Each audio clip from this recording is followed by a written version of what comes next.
ஒருத்தன் தூங்குறான், அவனுக்கு பிரகாசம் இருக்கா? இருக்கு. அவனுக்கு கிடையாது. அவன் தூங்கிட்டு இருக்கான். அப்ப அவன் எதுல? வாய்ஸ் செஞ்சிருச்சு. அவங்களுக்கு பிரகாசம் தெரியாதுல்ல, தெரியாது அவனுக்கு. அவன் ஒடுங்கிட்டான். அவன் என்னவாயிட்டான்? ஜீரோவாயிட்டான். அப்ப அவனுக்கு பிரகாசம் இல்லை. நம்மளே இருக்கிறோமா இல்லையான்னு கூட அவனுக்கு தெரியாது. அப்ப அதுதான் பிரகாசம்னா அவனுக்கு தெரிஞ்சிருக்கு. சரி, அவனை விடு. ஒருத்தர் செத்து போயிட்டான், அவனுக்கு பிரகாசம் இருக்கா? அப்ப அவனுக்கும் கிடையாது. அப்ப அப்படி என்றால் இவருக்கு எப்போது பிரகாசம் உண்டாகிறது? அவன் தூக்கம் விழித்த பிறகு. தூக்கம் விழிச்சுட்டு தான் எல்லாத்தையும் பார்க்கலாம். ஒரு உலகம் இருக்கிறதே அவனுக்கு தெரியுது, அறிவு புலப்படும், எல்லாம் புலப்படும். அப்பதான் அவனுக்கு பிரகாசம் உண்டாகுது. பிரகாசம்னா நம்ம என்ன நினைச்சுக்கோ, ஒரு வெளிச்சம் நினைச்சுக்கோ.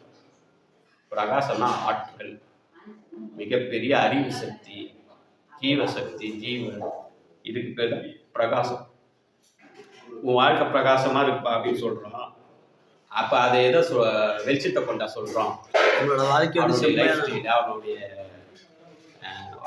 சம்பாத்தியம் இதெல்லாம் வச்சு தானே சொல்றோம். அந்த மாதிரி பிரகாசம், விழிப்புணர்வு தான் பிரகாசமே. ஆமா, விழிப்புணர்வு தான் பிரகாசம்.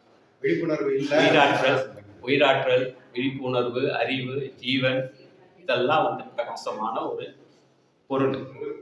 அப்படி என்றால் இவருக்கு எப்போது பிரகாசம் உண்டாகின்றது? தூக்கம் விழித்த போது. அப்போது எங்கிருந்து பிரகாசிக்கின்றது? அவனிலிருந்தே ஆகும். எங்கிருந்து பிரகாசம் உண்டாகுது? அவன்கிட்ட இருந்து, நம்ம கிட்ட இருந்தான். அதனால என்ன சொல்றாருன்னா, வெளியே ஒன்றும் கிடையாது, எல்லாம் நம்ம தான். நம்ம கிட்ட இருந்து தான் அனைத்துமே உண்டாகுது.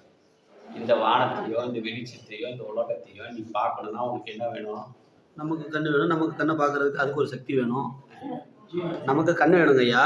நம்ம கண்ணை கொண்டு பார்க்கறதுக்கு அதுக்கு ஒரு சக்தி வேணும். அந்த சக்தியை அது ஒன்றும் இல்லை, சிம்பிள். உன் கண்ணுக்கு சக்தி வருதுல்ல, அந்த சக்தி நீ ஸ்டாப் பண்ணிட்டு அந்த சக்தியை வச்சு மேலே பார்த்தீங்கன்னா இந்த கண்ணு தெரிஞ்சிடும். நம்ம அந்த சக்தியை எடுத்து கண் வழியாக வெளியே செலுத்திட்டோம். இப்படி கை வச்சுட்டோன்னு சக்தி நின்றுடும், திரும்பி நம்மளை பார்க்க ஆரம்பிச்சு. அதனால என்ன பண்ணணும்னா ரிஃப்ளெக்ஷன் போடணும்.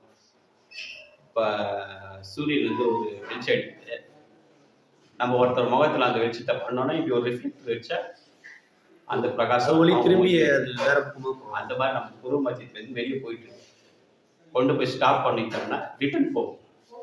ரிட்டர்னு போய் எனர்ஜி அப்படியே கெயின் ஆகும்போது அது அறிவாக மாறும், அது விஷுவலாக மாறும், அது ஆற்றலாக மாறி உனக்கு எல்லாத்தையும் காமிச்சிடும்.